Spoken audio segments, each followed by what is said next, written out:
Hello and welcome to another show, the 95th episode. So, no striker, Nice. no problems. Arsenal continue their hunt of the Red Men, the protected Red Men by PGMOL, hunting them down for the Premier League title. We've got Mac here with me, joining me tonight to discuss the win against Leicester yesterday. And the performances of a couple of individuals, our two wingers, whose trajectories in their careers seem to be in complete opposite directions as you could wish for. A little bit like Tottenham and trophy cabinets. They're never going to, are they? So we've got that to discuss. Obviously, lots of other bits and pieces, and maybe go through some player ratings. But before all of that, of course, let's go.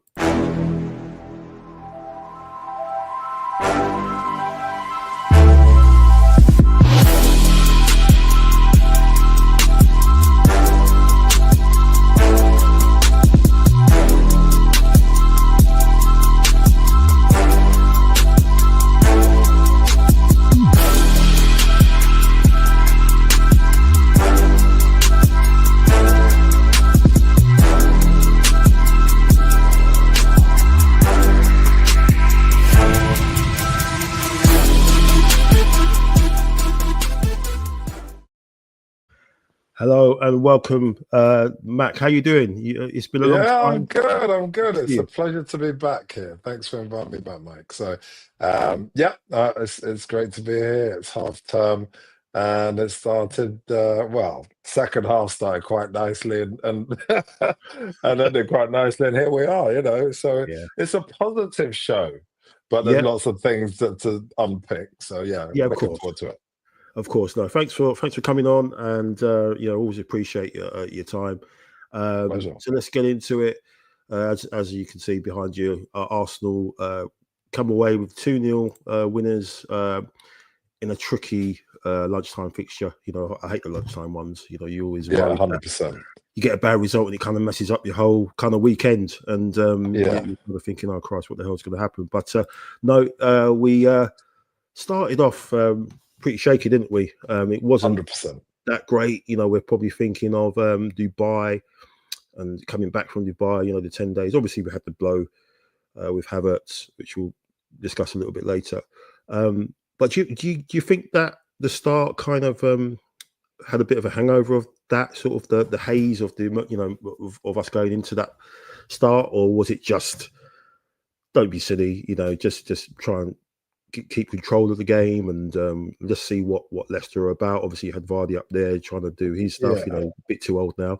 But what was your thoughts on just the way we opened the game up? Well, I think it's I don't think it's anything to do with Dubai, to be honest. I think it's to do with the fact that we struggled all year round. I know you talked about it on the show a few times with the low block. Yeah, it's as simple as that. They came. Well, they were at home, obviously. They came to make sure they only hit us on the break. That's how teams have unbeaten us before. The Newcastle games, both of them, and obviously the cup games, always the low block. It's all about the low block. Just keep blocking us. You can have as much possession as you want. You can ticky-tack it around, but then ultimately you haven't got the finish. And we saw that over and over again. You watched it, I watched it. We were virtually trying to walk the ball into the net. And when you try and walk the ball into that, they just take off your feet. It's as simple as that. It was fairly embarrassing first half, really. And I just think that we just haven't learnt the lessons, especially from the Man City game, where we didn't do all that ticky-tacky stuff. We just hit the ball from distance. I mean, look at all the goals we scored, the brilliant goals that we scored. The Ethan Nwaneri. Okay, fair enough. Miles Skelly virtually walked in, but he still spanked it. The Partey goal, they were all from distance. They were all really just, let's test this goalkeeper. But we went back to almost revert back to type. We pressed the default button, and that's why we found ourselves in the position, because Leicester knew what we were about. Yeah, it was a strange first half. It was pretty forgettable, really. I think it seemed like the conditions seemed to play a part as well. I mean, there were times when Odegaard had a couple of chances to shoot, and he just passed it up. He's trying to do that kind Exactly. of boot pass and stuff. It's like, have a shot, mate. You know, some of those situations where we're right on his left foot, you know, just have a bang. You know, I don't know why this guy's so reluctant to shoot anymore. Yeah. You know, it's crazy when you think of the season he had a couple of years ago. You know, where he scored 15 goals, and then this season and last season, especially, he had a drop off as well in terms of goal output. But Well, look at his shape. Look at his shape when he's got the ball. He's always facing away. He's always facing sideways when he gets the ball and when he delivers the ball. He very rarely goes straight like Rice, and that's why we have that debate. We'll have it later about the captaincy. He is all about passing, maybe whipping it in a bit, but he's never actually running at people. And obviously, Rice is very different. He's very direct, and I think that. And I just think he's lost his belief, complete belief in really being able to having the ability to score goals. We know what he can do, like I said 2 years ago, and he's not doing it anymore because I don't think he believes in his mind. And it's almost like obviously said in his mind, oh, well, I'm the deliverer anyway.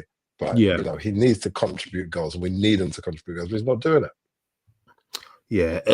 You kind of, you know, some people have kind of put it on Saka not being there, but I don't think you can sort of stick that as a reason why. I think there's definitely been a fall off in his game. I don't know what it is. He still physically seems all right. He still leads the press a lot. You see him doing that.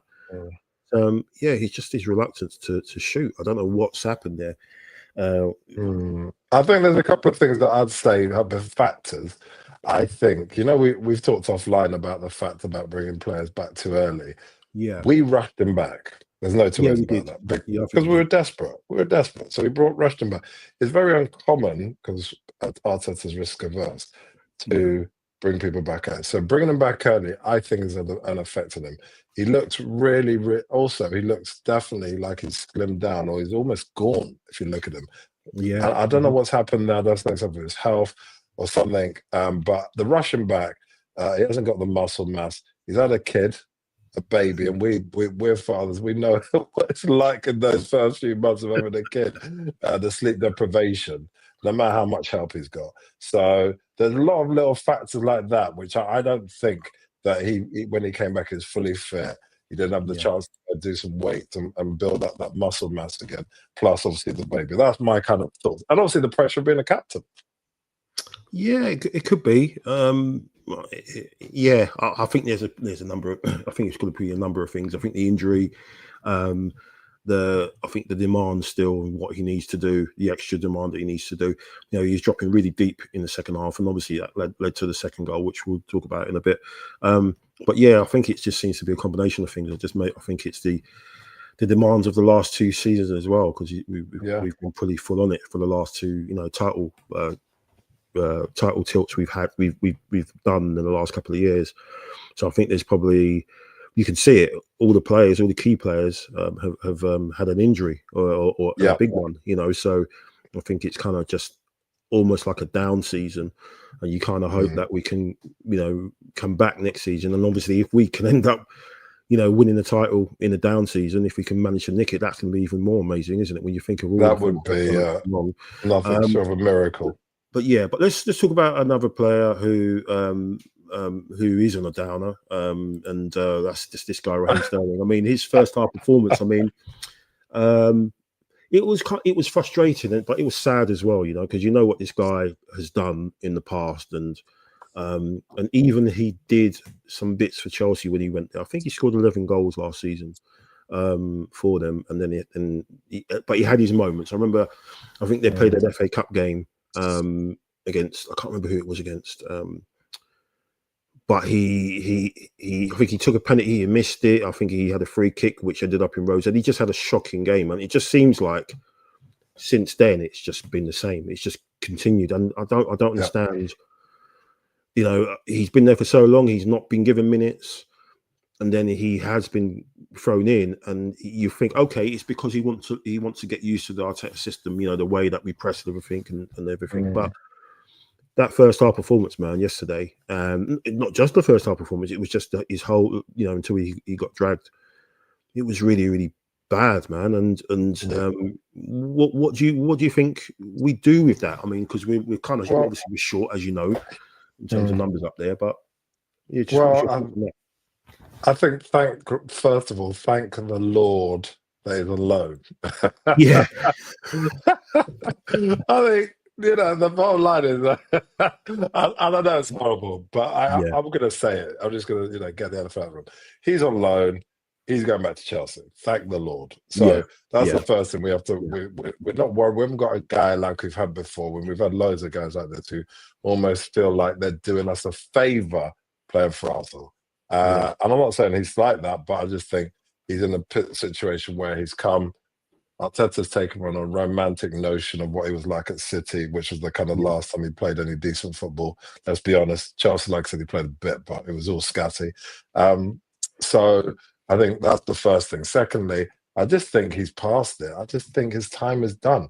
Um, he can run, but he hasn't, and it's exposed now as he's got older, hasn't got the football intelligence. I mean, look at what Ethan, and we'll get to him, Ethan's football intelligence and the movement and the passing and the shots where he's shooting from and yeah, where Sterling is running. Sterling is running into over and over again, down exactly where the defender wants to. And he's running down into corners and he loses the ball. I mean, I'll never forget, and I'm sure you do as well, that game, obviously, yesterday, where the first touch in the Leicester box, he tripped over his own feet. yeah, And he's yeah. That stumbling was and he closes out. I mean, what is he doing? yeah, it was If you want the ball and you create a space for yourself, yeah, you've got to be ready. You've got to be front and center. You've got to come correct, especially for our team. No matter what anybody says, all the haters still know we're a big team. And no one can deny that. We're one of the best teams in Europe. So you better come correct. You can't come stumbling all over the place. And every time you touch the ball, you lose it and running 2, yeah, 3, 4. That's not the Arsenal way. And we know the Arteta way is definitely maximum 2 touches. So I just think he's past. I think he hasn't got the football intelligence. I think he's just, I'm going to be ruthless here. He's not even a dog with a ball. He's like an old dog with a ball. And I know it's funny. I know I'm being ruthless, but he is an old dog with a ball. He doesn't yeah, know what to do when he gets the ball. He doesn't know what to do with it. And when he has it, you see. Even you saw towards the end of the first half, I saw Declan Rice had the ball and he asked for the ball. He put his hand up. This is Sterling. He looked at it, nah, and he passed it to the right instead because he just hasn't got what it takes to play at our club. And I'm sorry for Sterling. Like I said, it's a bit sad, but is it really? He's a millionaire. He's fine. So I just think that the way we play, it just doesn't suit his way. I don't think it suits him. I think he's a guy who needs to go to someone like Saudi or one of these slower kind of speed games, America maybe, and just kind of finish up now. I think his time in the Premier League is done. I don't think he adds anything to the team. And like I said, he brought a romantic notion. He came on a romantic kind of nostalgic feel from Arteta, but I'm sure Arteta secretly regrets it now. He won't send him back because he doesn't want to send the guy back and embarrass him. But really, he should send him back in January, 100%. If he was ruthless and he didn't really know him, should have sent him back in January. Yeah, I mean, yeah, he would have basically killed his, his confidence, his career, basically, to say that he couldn't even last, playing for Arsenal. They shipped him back after 6 months, or not even that. Yeah. But it's sad to see, and it's going to be interesting to see how he uses him going forward, because everyone's kind of saying, obviously, put Trossard left now and put Merino up, but and Nwaneri on the right. It's easy to say that, but I think it's gonna be the game when you use Merino like that. I think you have to look at it in context in terms of who we're playing against and the opposition, and especially at home. Obviously, the next one's going to be against West Ham. But before we get to that, let's talk about obviously the key moment of the game, which was Miles Lewis Skelly and his heroics. I mean, if that goes in, that's it. The game's done. It's head they loss just all over load the block place. us. Yeah, head loss all over the place, and we're thinking, wow, okay, we've lost to, we're going to drop points to a team that's going to go down. But yeah, what would your thoughts on his performance? And I just thought, obviously, again, with all the stuff that's going on about him, I heard a few people giving him some grief when he was on the ball. Sometimes, again, that's the whole narrative now of him that's been dressed up by the media. That he's this villain sort of thing, which someone actually called him that. Well, 18-year-old kid coming in and they're already kind of treating him like that. But yeah, what was your thoughts on just on his performance in that moment? Well, first of all, I'd say that with all this, whatever the narratives with the press, the great thing about Arsenal is they protect their own. Mm-hmm. And I think whatever the media's saying, he doesn't seem like a kid who's on the media 24/7. I must give a special mention to him and Saka and Timber. They were at the women's game today. Yeah, 5-0. Which one obviously won 5-0, and he was there with his grandma. Yeah. He doesn't care what people think, right? He's a kid, he's enjoying himself, and you see, obviously we know about the celebration or rest of it. He's a guy who's got supreme confidence, and you hear his mum talking. He's not a guy who's going to listen to anybody outside of Arsenal, and Arsenal legends for that matter. He doesn't care what people say. So I think the fact of the matter is this, all right? The fact that he's starting over Calafiori speaks volumes about the trust and respect that Arteta and his whole staff think about this kid. Mm-hmm. He is a diamond, and he's going to keep on shining and getting bigger and better and stronger. This guy is a teenager. Yeah. And we forget that. And I think I told you that a friend of mine, his son, played against Lewis Skelly. And he realized from the time that he played with him that he was never going to make it professionally, because Lewis Skelly just rings around the whole of his team. I mean, this guy is a cut above a lot of people. And the bottom line is, if Lewis Skelly was in the Barcelona team doing what he's doing now, or the Madrid team doing what he's doing now, he'd literally be nominated for, I mean, I'm sure he will anyway, to be honest, Ballon d'Or Young Player of the Year. There's no two ways about it. But I think that, and I think he'd probably be on the nominations along with Ethan as well. But I think this is just the calmness, football intelligence to just tap it there without scoring an own goal. It's just unreal. I mean, the panic that you could have as a teenager, knowing that your decision right here makes a difference. I mean, it just blows my mind. And we know that him and Ethan are going to get massive contracts. So he loves the club. He loves the club. He loves the club. He's not going anywhere. No, he's not going anywhere. And same for Ethan. Ethan got offered stupid money by Chelsea to make him the richest youth ever. But yeah, I mean, even Steve Stepney said that, it changed the game. I mean, this guy literally is trusted to start every game. And like I said, this thing, regardless of what people say about him being a villain or his touch not being perfect, I would like to see them as an 18-year-old doing the level of football that he's playing. He's playing like a 25-year-old. Yeah, 100%, man. It's simple as that. It's crazy, Steve obviously is joining us. Thanks, Steve. He said, I think MLS getting minutes so he can move into the middle next season.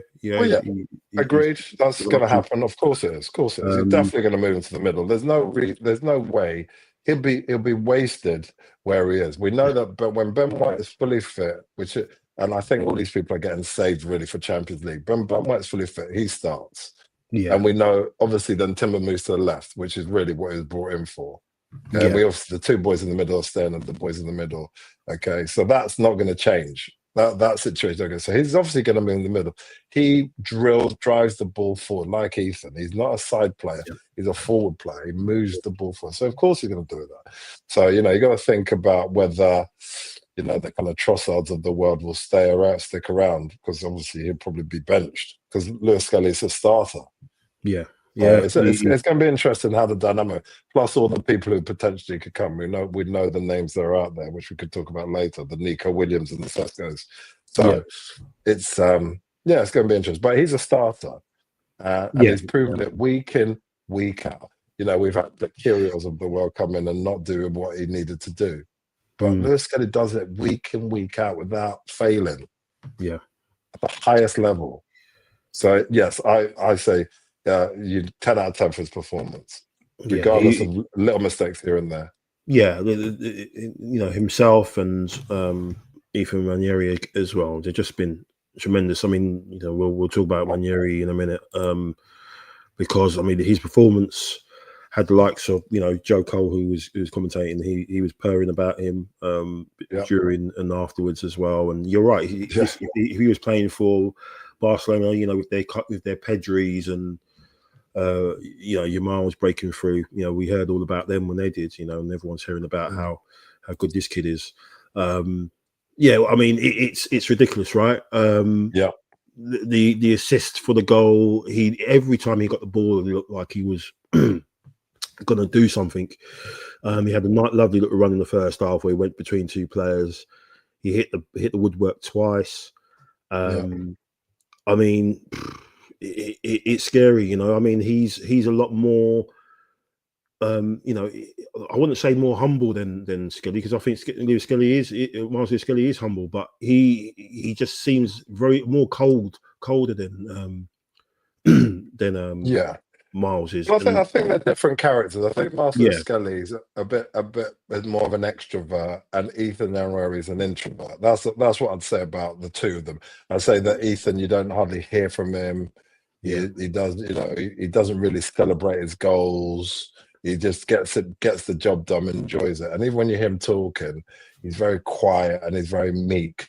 And that's fun. If he likes to just do his job and get it done and do it well, he obviously loves football, and that's fine. The main thing is that he loves Arsenal. That's for me. That's the most important thing, because these guys, everybody wants a piece of them. Everybody, and we know that because we've lost Chidi, Obi, and we've lost Heaven. We know people are watching our youth, day in, day out, ready to pick them if they can, and throw them a bone just to take them off our hands. So people are ruthless. These different clubs are ruthless. So the main thing is both love the club. They're young, 17 and 18, and they're going to sign big contracts in the summer, and they deserve it. And the stuff they're doing is incredible. Like I said, I can't think of any team in the Premier League that they don't walk into. I just can't think of it. They're just literally with stuff. Imagine them and how they transform a team. For example, like we saw today, like Manchester United.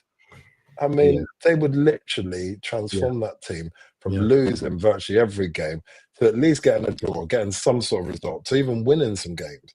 But and if they could walk into those melts at the other side of North London all day long. I just think there's no team from that they don't walk into, and they've proven it. So 100%. I think that we are privileged and blessed to have a great academy, which Mersak is running perfectly, and obviously Jack Wilshere brought them in, and long may it continue. We've got others hopefully coming through, following them next season. Max Down. I mean, what a player! What a player! Yeah, we've got Nathan Butler Oyedeji as well, who was on the bench.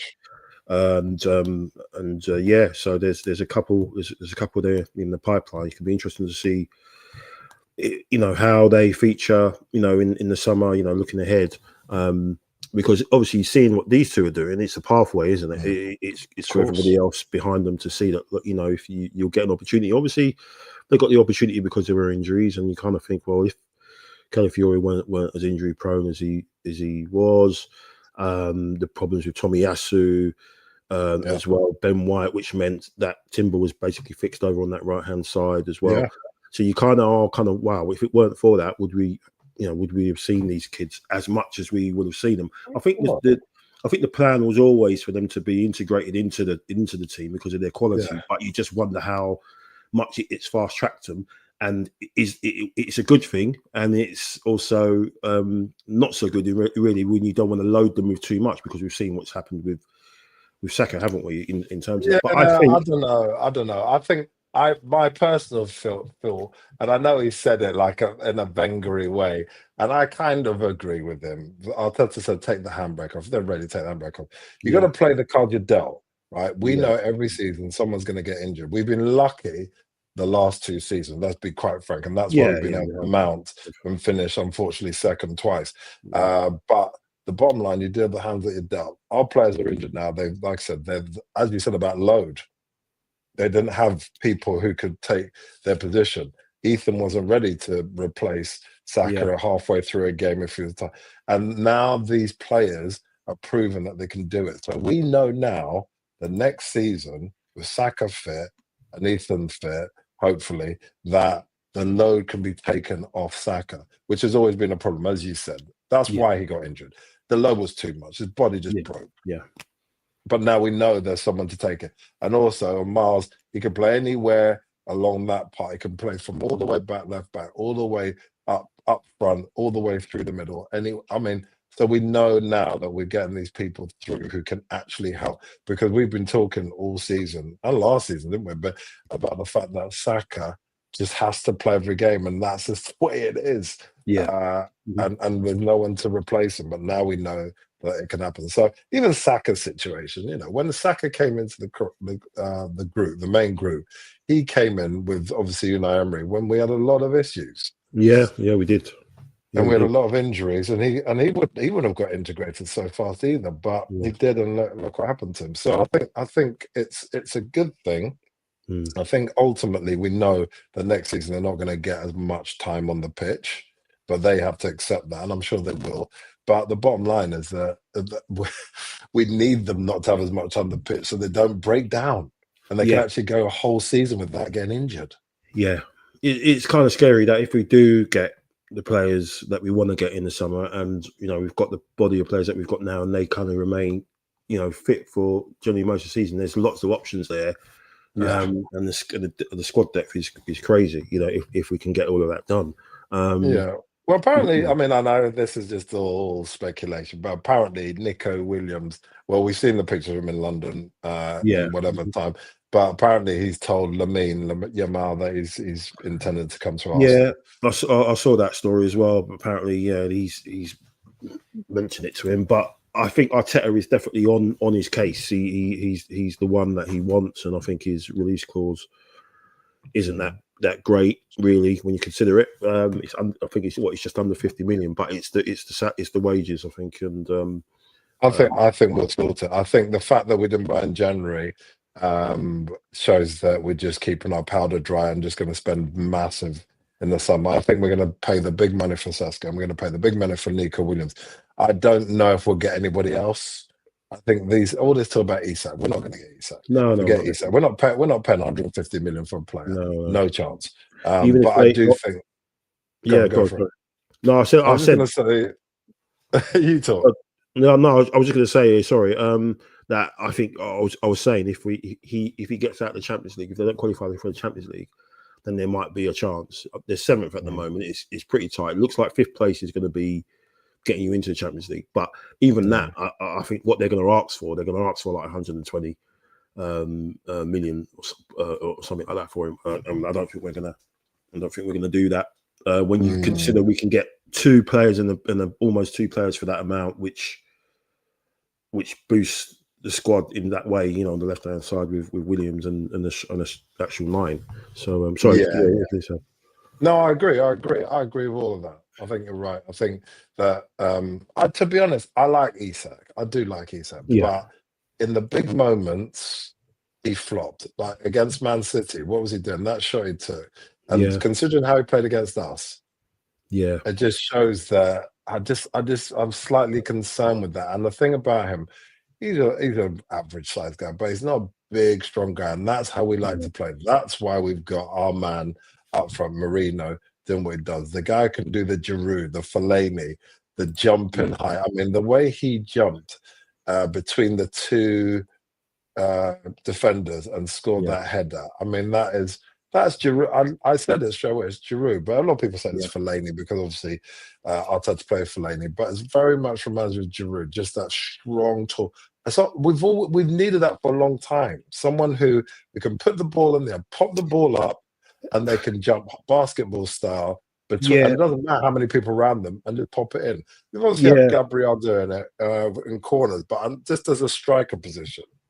I think that's why it kind of we've been saying for the last 9 years, or not 9 years. I said for the last three or 4 years that if we had a striker, if we had a striker who had the movement, in the box and just could, it doesn't have to be super, world class. We just needed look at the two finishes of Merino, two great finishes. Yeah. But that was just because of movement in the first one where we dropped in between the two centre backs and he looked, he made sure he stayed on side. That's what a good striker does, right? So that's all he did. And the second one, he made really great contact, a really great finish, and that's just what a good, it just makes you think, if we just had someone up there, it doesn't have to be a world beater. It doesn't have to be on Henry, second coming of Henry. It doesn't have to be in that level. That's why the Watkins deal, that hurt me, man, because I just thought that if this guy would have come in and he would have scored us goals. He would have scored us goals. I know everyone's saying, he's 29 and where's the sell-on value, and everyone's turning into accountants and stuff like that. And it's like, you just got to look at the here and now. And I think and that's why it kind of kills me. It's like, this guy knows where the goal is, and and movement in around, clever movement in and around the box is his key attribute, really. He's always getting a shot away. I mean, he does miss big chances. He missed a chance, I think, the other day against Ipswich, but he scored the equaliser. But it just makes you think, man, if we just had just someone up there who could have, who just is cute and clever around, around the box on shoulders and stuff like that, it made such a massive difference. But two great finishes, though. I know what you're saying. But this is my take on it. And so to be honest, I'm going to side with Arteta on it. You look at the situation. If we were in a completely different situation where we were 3 to 4 points ahead or actually matching Liverpool, then I'm telling you now, we would have bought Watkins. We would have 100% bought Watkins. But I think that he feels, and he won't admit it, we talked about this offline, that I think he feels that the title's gone. And he won't say it, and we'll fight to the end and all this kind of stuff. But I see it as well. Look, 7 points with what? How many games? We played 25 now, haven't we? So we've only got 13 games left. We it's come to the kind of mid-March, kind of, we're mid-February now. We've got March, April, 2.5 months left of the season. And I just think, we've got, look, West Ham, all the games coming up are beatable, by the way. West Ham at home, I think it's lovely. Forest away is tricky. It will be tricky because I think we got the measure of Forest. Obviously, United are a mess. Chelsea at home, I think, will do them. Fulham at home again. Fulham don't travel well. Everton's probably very tricky. That's probably our hardest game because obviously, but hopefully the crest of what the Moyes effect will start. That's probably our trickiest game. That before, and then we've got international break, right? Is that international break? There'll be a couple of Champions League games in there as well. But who it is yet? I think I don't know. I just don't think that Watkins. I just think it would have been nice to have him in, but I just don't think that for the money that he wants to spend in the summer on Sesko, he's big, tall, strong, fast, which Merino isn't, that it was worth spending the 40 million plus wages for someone. And like I said, the Nico Williams deal is going to be massive. Not just the obviously the transfer fee, which we know obviously we'll just pay that, but it's the wages are going to be massive for this kid. So I think I get why he didn't take him. And the Marino situation, can I just quickly say, is the fact of the matter is that this guy has got the football intelligence of just a magician. The calmness, the precision, the weight of the ball when he headed it, knowing exactly where the goalkeeper is and heading away from him. I mean, how much would have missed it? He's Spanish, right? He's part of the Spanish squad. Yeah, Spanish. He technically, he's up there. So and the second goal, the calmness, and even like you see, he twisted his body to the left and his left foot and hit it. But the calmness to hit it and use his body weight to push it away from the goalkeeper and into the corner. I mean, is incredible. The fact of the matter is he's slow. He's not fast at all. And I don't think he's very fit. I have to be honest, because if he saw after he scored the second goal, he's blowing. right, he's blowing, he's bushed. California ran over, slithered. He couldn't even get down to hug the guy. He's like, and he literally, it's like a boxer in round 10, just struggling, hoping the bell rings. And luckily, he obviously got his breath back, and then he did his little spin around the thing. But there is, look, the weight of the body. Yeah. So he can get in the thing about him is that he's like a bit like Drew. He can get in the right positions, and that's all we need. The service will be there. The Trossards, the Ethan, obviously, he's going to be starting every game now because both Saka, is obviously gone, and obviously, so these people are going to start. No Martinelli, so we know the people are going to start unless there's injuries. So the service is there. He just needs to get in the right spots. Now, I don't think he'll get away with it as easily because, like I said, the Leicester game. But obviously, he's a defender, and no one even marked him for the second goal. He just a little canter, didn't he? And no, they kind of had a little glance, but didn't really take him seriously. But obviously, next game they'll be obviously looking at him. I mean, he still can jump and all the rest of it. Yeah, it's going to be interesting to see what he does next game. Obviously, we've got West Ham, and you've got two big lumps at the back. I think you've got Mavropanos and Kilman. Yeah, but they can't defend. They can't defend. But then you put Trossard up there to play around their feet a bit, to be cute, or do is he going to put Merino up there and use him as a target? So it's going to be interesting to see what he does going forward with that. Neil's here with us, just watching Who Wants to Be Millionaire. Yeah, I know. I saw that. He crashed out as well. I think at £1,000. The guy told him the wrong answer, and it was oh no, it was Eden Project. It was an Eden Project, but he said it. The guy, he called up his mate and he gave him the wrong answer, and it's like, oh no. Hope you both are well. We'll catch up with this later. Hi, Steve's here and talking about Watkins. Don't think Villa were ever going to sell him. It was just to put us to get the other strike. Yeah, I think that as well. Yeah. I think that. Like I said, I like Watkins. Just like I like Watkins, and I like what do you call it, Isak. But both of them are not not coming anywhere near us. Okay, that's simple as that. I'm telling you now, this guy, and we know it because we know from obviously his dealings with our former, technical director, whatever you call them, that he only wants certain players. He's been offered loads of players, and he gets offered loads. Look, we talked about it. Didn't he get offered that guy who travels around all the teams? He's been offered loads of people. He's even been offered. Yeah, that's a Morata. And he's been offered Morata. He's been offered Osimhen in the summer, didn't take him. He has a laser focus on who he wants. And he only wants, and we know he's only wanted Nico Williams-Sesko for a long time. And that's the only two people he's going to go for. We don't need any more defenders. We don't need really any midfielders. So it's just those forward areas that we just need to make sure we can score lots of goals.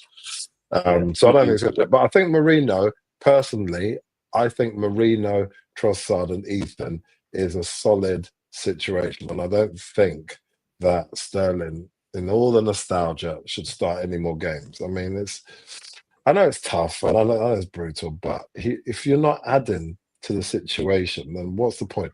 Like you said, West Ham have got big, strong lads. Yeah. And for a guy to be struggling against the Leicester guys, obviously they've got big guys, but not massive. Yeah, he should be doing a lot better than he was. He was really, really poor. It was just. I don't remember him ever cutting in or doing it. He's like I think it was when he played it's like when he played against Spence. When he played against him in Northern Derby, he's like he kind of realised that I'm up against this young buck who's stronger than me and quicker than me, and if I try and beat him, he's going to embarrass me, and I just don't want to be embarrassed because I was there, but now I'm here, and I've still got the illusion that in my head that I'm there still, but everyone else can see that I'm not. So I don't want to do anything which totally kills that facade sort of thing. And it's like I'm just going to play within myself and just try. And I think that's what it is. I think he realizes, everybody kind of realizes that he's not that guy anymore. And I think his position now is literally coming off the bench last 10-20 and maybe drive into the box and maybe win us a penalty or do something like that, make someone make a mistake and give us a set piece or something like that. but I don't think.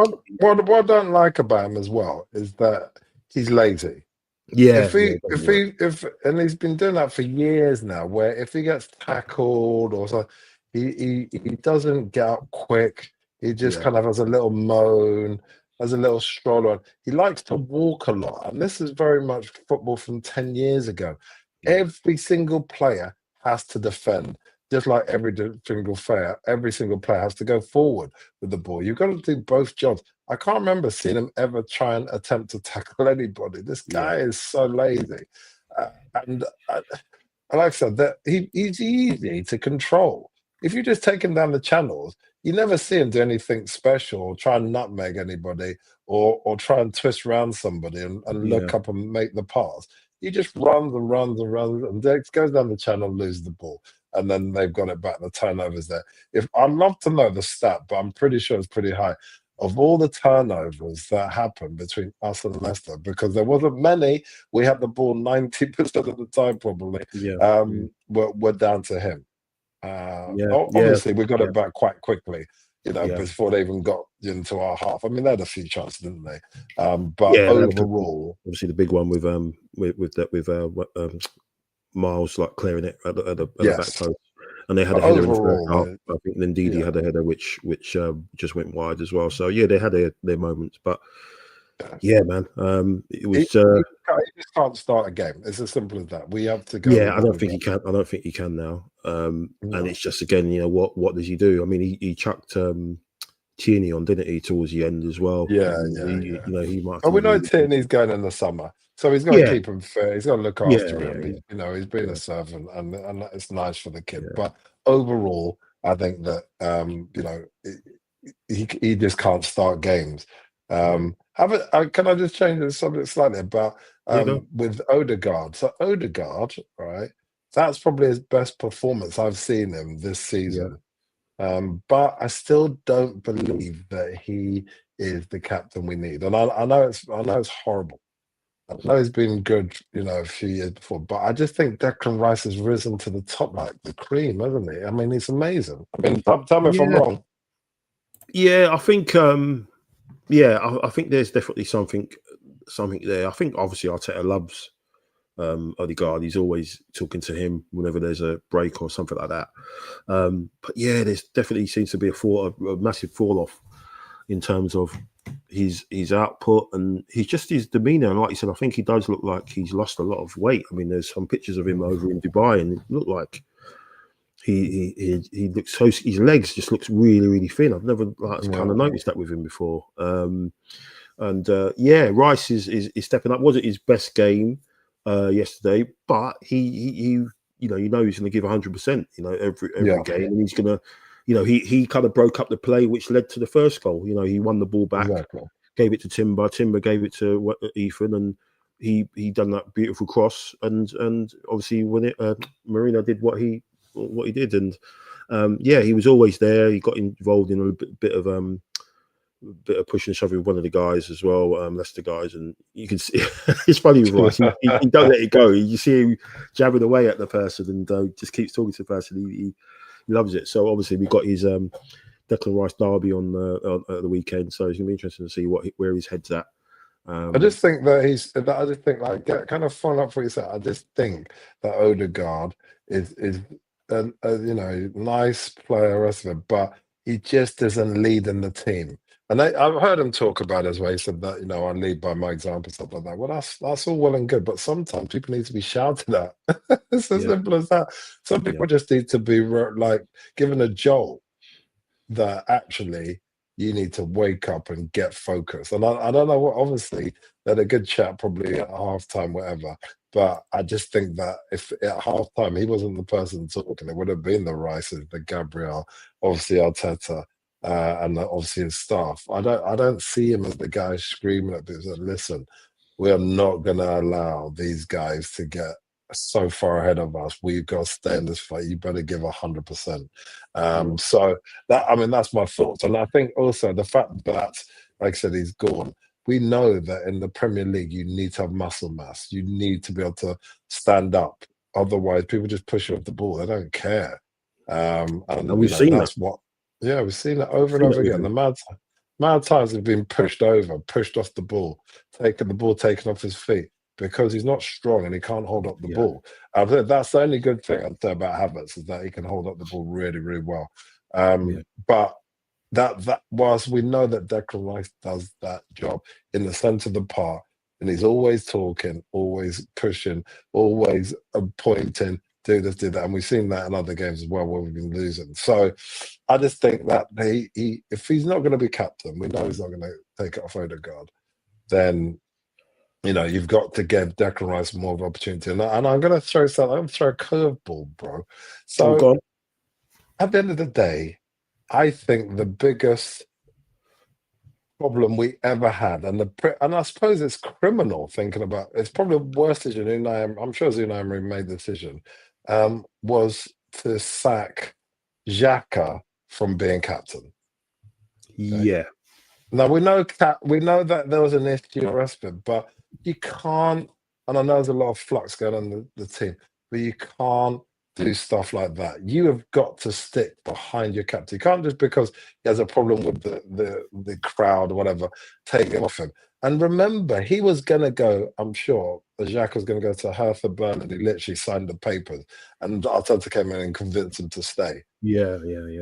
If he had kept and retained the captaincy, he would have stayed at least another year and we would have won the Premiership last year. I really believe it, or the year before, whatever. Yeah, when he was at his peak, and he won. Obviously, became invincible, didn't he? With he won invincible last year. The year that he obviously became invincible. If he was still at us, we would have won the Premier League. I don't care what anybody says. Okay, and he would have stayed at least another year. I don't think we would have won it last year because City were on a different level towards the end. But I just think that he would have brought the kind of what we need, that kind of metal, that meanness, and the rest of it. We've got the boys coming, the young and taking up that mantle, but I just think it was to our detriment and it's criminal. And people outside of our conversation talk about the Xhaka effect that we would have had. Would have made a huge difference in those moments when we needed it the most. Now, obviously, he's still doing okay where he is, obviously, but Xhaka is also coming to the end of his peak time. But I just think that captaincy-wise, when we're talking about captaincy, we missed that kind of meanness and that angry kind of leader, which we've had before, the Adams of the world, the Vieiras of the world, you know. Yeah, I think as though, as Steve says, he seems to be like, you know, the guy is like that new generation, the captain, a lot of lead like that. Yeah. I mean, but then you've got Rice that who does that, you know, with West Ham. You know, we've seen him when he was West Ham captain. He's very vocal as well, and I think he pulls people up if they need to, or he has a word in his ear. I think even Gabriel would be a good shout as well because you can see him. Yeah. You know, not taking any sort of nonsense from people. You can see him, verbalizing that as well. So, it's going to be interesting. Yeah. I think because Arteta's put so much into Odegaard, and and he's showed a lot of faith into Odegaard, bringing him over, obviously back from loan, and then entrusting him and being part of the face of this new Arsenal team. I think it would have to be something massive for him to be stripped of that. It will probably have to be some sort of kind of long-term injury or something like that. And then, like what happened to him, because he was captain, wasn't he? And then he had an injury, and then it went to Koscielny, didn't it? And then it went to Koscielny and Mertesacker, and then he was out for an injury. Then I remember when we won the FA Cup, he and was it Koscielny? I can't remember if it was Koscielny or Vermaelen. I think they both lifted the cup at the same time. Vermaelen. Then he was out injured. So maybe it's going to be, might be. I don't want it to be like that, but it may be something to be out of the firing line, out of the selection for a while for him to be considered someone else as captain. But just hope he kind of he finds his mojo. Last, like you said, only 13 games to go, and obviously another 2 in the Champions League at least. So you think 15 games left, and we've all got to try and put in as much as we can between now and the end. Do you still think we've got a chance with the league, or do you, like you said, you think it's done? You said you Yeah, I over? got a couple of thoughts. So, firstly, thanks, Steve Stepney. I see what you're saying there, but I mean, at the end of the day, this is the problem with Odegaard. I'd say I like Odegaard. Don't get me wrong. I'm not an Odegaard hater. I think he's great. I just don't think he's a captain. I think when you're relying on Jesus and Saka to bring you joy, that shows that you need to. It's nice and that's true.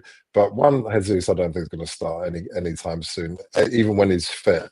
And he wasn't even starting when he was fit, to be honest. He was in and out of the team. And obviously Saka will be, but you should be able to find a solution to the problem when these people are not with you. I know the kind of the connection with these guys, whatever, but the bottom line is that you've got to find a solution. I think about Ethan, and I don't think that this guy is finding solutions, and he doesn't even start with the team. Doesn't him and Mars like even change in different rooms? It just these guys are finding solutions where instead of worrying about what's happened in the past, you got to find solutions for people right in front of you. So that's what I say about that. Yeah. Answer your second point. I definitely think that. Yeah, he's a captain of his country. That's fair enough. But again, I think like has been said before, I think by Steve Stephanie, that he's a new age leader. He leads by his example. Even when I've seen him playing, I don't see him shouting and screaming. He's not that kind of guy. And I just think the kind of guys we've got, okay, the players we've got, for the most part, they need to be shouted at when the chips are down. You see it. That's why the Gabriels and that kind of rise up the Declan, because they need people who are vocal always lead the club. And I'm not saying that you can't have lots of captains, maybe obviously one in name only, but lots of captains that do the job. So we just need people to be I think I've only seen him do it. Well, funnily enough, that game he came back. What game did he came and he was really shouting and pushing then? Chelsea, that was it. And we were the chips were down, and he obviously brought out the magic. That's the only time I've seen him in recent times shouting and screaming. He was a bit vocal against Leicester because he didn't want to lose. But overall, I need to see more of it. Yeah. As far as the title, 13 games is a big ask, especially unless let's say what we've seen, VAR and all the rest of it are not really providing anything more than protection for Liverpool Football Club. I mean, it's all over the internet about the Konate situation. It's all over the internet. Okay, they've talked about the fact that there was a and this is another one, that they were given a penalty and then the VAR rescinded it. But and we can talk about conspiracy theories. At the end of the day, a lot of their players are protected and don't face any punishment. Okay. Now we don't know. We know that the Americans that we know American sport works very differently to here because it's American owners.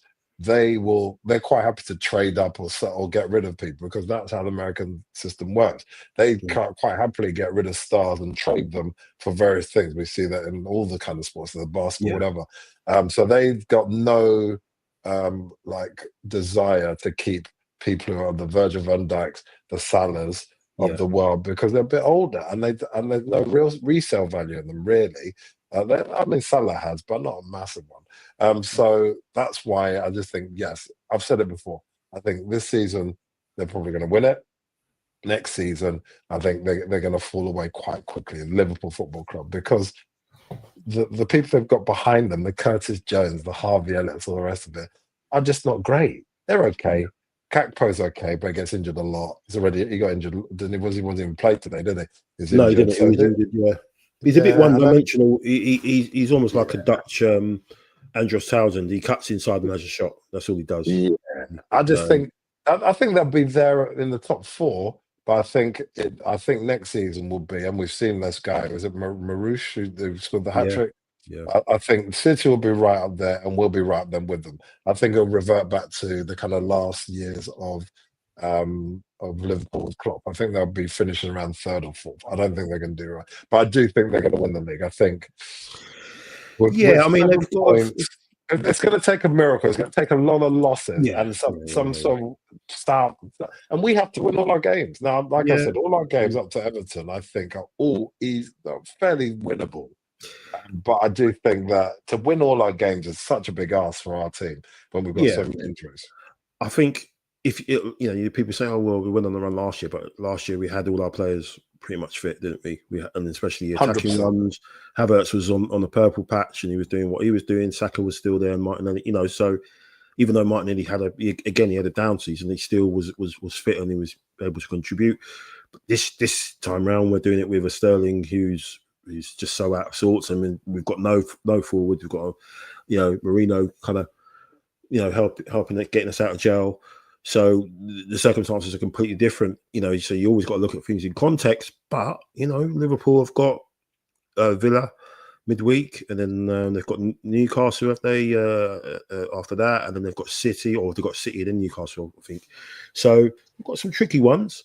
But obviously with Man City, they're going to be off the back of the Madrid game, aren't they? So who knows what sort of frame they're going to be in, and if Haaland's done his knee, which is a possibility as well. So there's lots of factors, lots of things that can happen. Of course.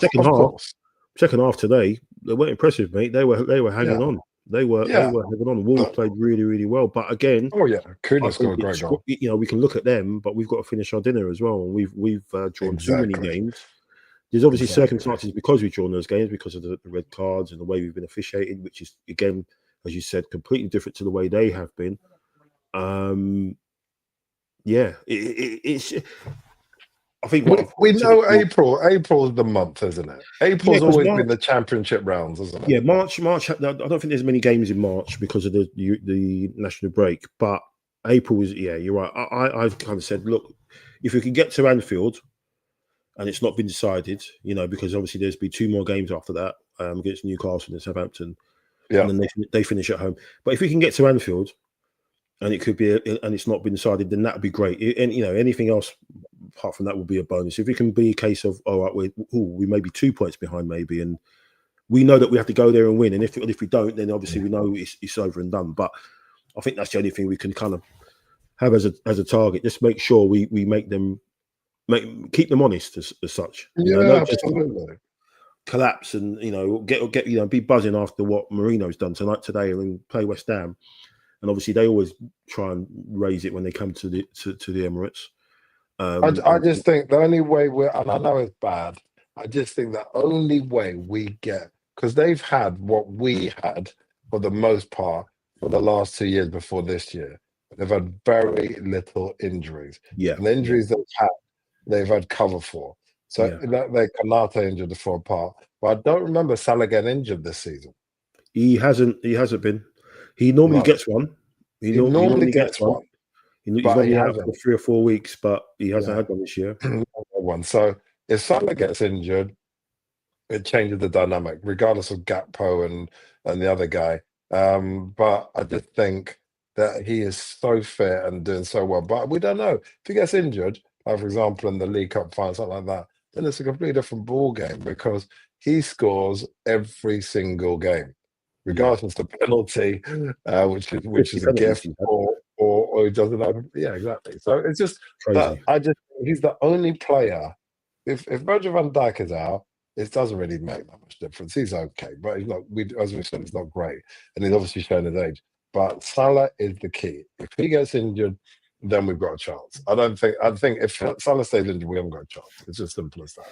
I do think though that they like you said, they have got a lot more load on them, so there's a potential for him to get injured. They've obviously got the League Cup final, obviously got FA Cup, Champions League, and obviously the league. We have only got Champions League. They're out the FA Cup, so that's one. Oh, they're out there. They're out of that, yeah, of course, yeah. They played a lot. Yeah, again because they just wanted to win the Everton game, which they didn't even win. After all of that, holding everyone back, and they got. That's the thing. They don't even need to lose. Yeah, they don't even need to lose. They just need to, a couple of draws. We've drawn too many. We've drawn too many games this season, and we know the reasons.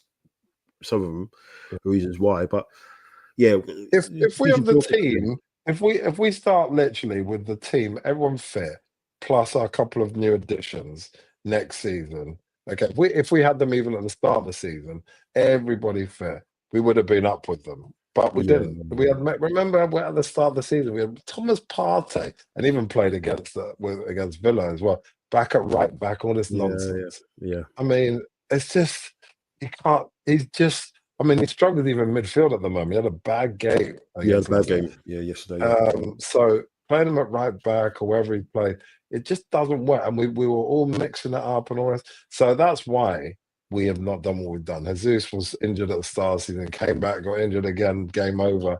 It's just, yeah. So I just think, I don't think we're going to win the league. But if Salah gets injured, we've got a chance.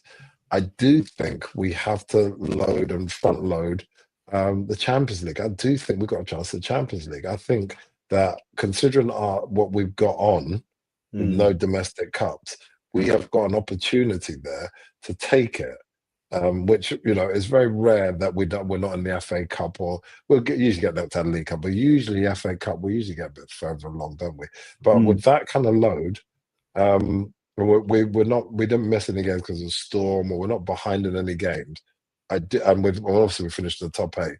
I do think we've got a chance for the Champions League. If you look across the board about how everyone's playing, okay, City are playing better now, but overall, apart from Liverpool, which we haven't really tested them properly. Obviously, we had a draw against them.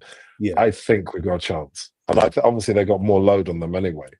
Yeah, you kind of you would want to put if you got that far, you kind of would want to play Madrid, Liverpool, or City if you had to in a one-off game. In a final. If it works out that way, obviously you wouldn't want to play that. I wouldn't want to play any of them two over 2 legs, especially with the bodies that we got. I mean, by then, thinking way ahead. By then, if we were to get to a final, we should have Saka back. We should have Martinelli back. So there's that.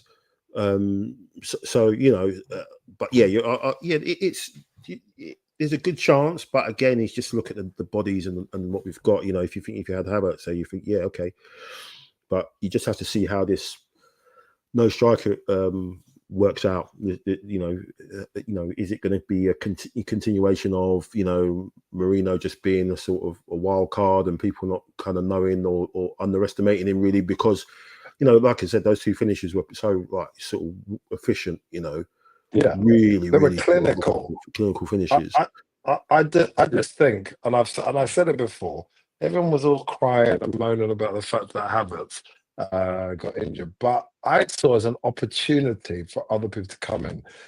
And I did tell you this, and that offline, that the bottom line is that we actually have a better win percentage without Havertz playing. We have a better win percentage. I think it was something like 66, and without him, we're like 75. Oh, okay.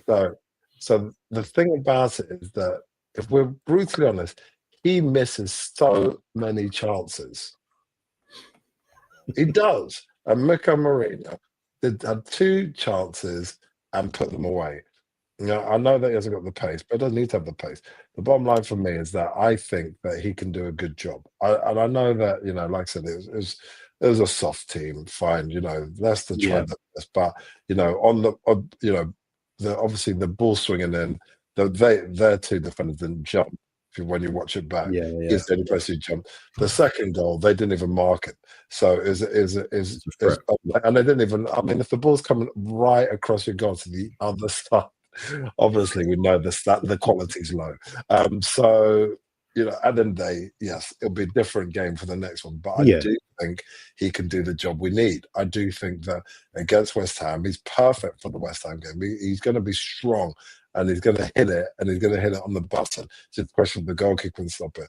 He's the kind of guy who will make sure that it's clinical shots. So, I do think that he has to start. I know it's not people are skeptical about him, but I do think he'll do the right job. What we need as a stopgap. He's a stopgap, but he's a great stopgap, I think Arteta will like it as well. The fact that he can always drop into midfield and just make it a little bit more. Harder for people to break down as well, and he can defend. And obviously, he's an option, not only attacking set pieces and defensive set pieces as well. So he's another big body there as well. So I think, he probably will start, and then you have Sterling to come on last 20 if needed, or he's most likely to put on Calafiori or Tierney ahead of him, to be honest, if he needs. Yeah, 100%. I don't think I'll be surprised if Sterling gets many more minutes now. Yeah, because I just don't think what's the point? Yeah, because if you look, people look at the second goal, the run from Calafiori as well. It is a run you can't expect from a winger, and then for him to release the pass as well to Trossard as well. We look at it; he could have played it early, and if he played it early, Trossard was offside, so he kind of waited and then released the ball at the right time. So it was brilliant play from him for that goal. So it was a really well worked goal. But yeah, I think you're right. I think start Merino. You might as well. He's fit. Just let him go. Keep Ethan in. Let him do what just let him play, man. Like you said, he's unbelievable. Unbelievable talent. And just fingers crossed. Unai doesn't rotate his Villa team too much, and let's see if they can do something against Liverpool, because I think that would be an interesting game. I do think they can. I think they can get a draw out of it. I don't think they've got the bodies in defence to win it. I'll be surprised. But I do think they've got the firepower. It's a question if they've got the belief to get a draw. I think they could definitely get a draw. I mean, they may surprise us and win it. But I do think that if they really want it, they 100% can get the draw. Yeah. Yeah, let's see what happens. But no, thanks, Mac. Great chatting with you. My pleasure. My pleasure. It's lovely to talk, and like I said, it's great to talk about positive things. Happy to Arsenal. I mean, obviously the run. I mean, obviously, we've had some draws and they've been painful, but to have the longest run for how many years was it? 13 years or something since Wenger was there, anyway. Yeah. So it's 2011, I think it was, or something. Yeah, 2011. It's nice to have that, but it'd be nice to have a trophy at the end of the season, wouldn't it? Yeah. It's nice to have these stats, but let's lift something. Yeah, let's have a pot somewhere, and yeah. Get the trophy cabinet working again. Yeah, but thanks, man. I really appreciate it. Great talking to you. Thanks to everyone who with the comments, Steve as well. He's still fighting for Odegaard here. Think of Steph at the Wizards with Keras in terms of captaincy. Yeah, so. Fair play, man. That's not going to happen. Thanks for watching. Thanks for watching. Really appreciate it. We'll be back next weekend after the West Ham game. Hopefully, talking about a good performance and result there. Interesting to see what happens again midweek with Liverpool, and by then we should know who we will be facing in the last 16 for the Champions League as well. It's looking like it's going to be one of the Italians, Juventus or Milan. Wouldn't like it to be Milan because they have that manager who had that run-in with us last time. Who always, whenever he loses, he says someone insults their mother, his mother. So it'd be interesting to, I wouldn't like to cross paths with him again, but it would be nice to knock him out again and make him cry. See if he uses that excuse again, which definitely shows you the guys have been head coach. I don't think he'll shake Arteta's hand. I don't think he'll shake his hand. But that would unless he's calmer. He won a cup. He's already won a cup there, hasn't he? He won a Super Cup. Yeah, he won a Super Cup against Inter, didn't he? Yeah, but it's going to be tricky. You know what Italians are like. Away from home and really cagey and stuff like that. Unless the two Dutch teams who are the opponents managed to pull something out of the bag, who knows? But we know who we will be playing, and I think the route to the final will be kind of in place as well, so you can see who you be playing. So interesting times there. But we'll be back next weekend. This time next Sunday, with chat about West Ham and everything else. And let's hope we're talking about Merino scoring a hat trick this time. Against the Hammers. I want Ethan to score, to be honest. He deserves a goal. I mean, to be honest as well, a small thing before we go. What did you think about man of the match? Because it went to Ethan and not Merino. What did you think about that? I totally agree with it. I think he deserved it. He was outstanding. I think every action he made was brilliant. He hit the post, he hit the woodwork twice. He got an assist. I know he scored the 2 goals, but I think you got to give it to him. He was the best player on the pitch for both sides. He's a kid, I could see where you think someone comes on as a sub, 20 minutes, scores 2 goals, think, oh, he's won the game for him, he's got to get it. But I think we're witnessing greatness here, and I think everyone kind of knows it. And I think I mean, I personally at the time I definitely would have thought that Merino got robbed. But if I'm brutally honest, but I do think over 90 minutes, Ethan was transformative of the game. I mean, without him, we wouldn't have done what we've done. It's as simple as that. He should have got the man of the match for that. If he did that, definitely got the man of the match for that. But I think obviously Merino came on. He changed the game for the time he was there. But over 90 minutes, Ethan embodied what we needed to transform the game. And he was always on the front foot. He was always on the front foot. I suppose that's what man of the match is for, over 90 minutes, really, or over most of the game. But I mean, obviously, I think Mourinho needs a special mention. But I mean, I have to agree with that, Ethan, over the game. I mean, like I said, we're lucky to have him. Absolutely. Long may it continue. I mean, him, Saka, and Skelly, there's Skelly there, for many years to come, hopefully. I mean, it's beautiful. It's a beautiful thing for Arsenal. Yeah, 100%. And I'm interested to see what Max Dowman does, pre-season as well, when he's on the tour as well. That'd be incredible. Making through, because apparently the kid's just doing. I mean, he's a big lad, isn't he? Have you seen how tall he is? Yeah, for his size. And he's what, 14? For his age, sorry, he's like nearly as tall as Declan Rice, isn't he? Yeah, he's 14. Yeah. It's crazy. He better get his GCSEs done. Right, man. But no, thank you so much. Thanks to everyone for watching, and we'll be back this weekend. Fingers crossed it's off the back of another great win. And have a lovely week. Speak to you soon, mate. All the best. And come on, you Gunners.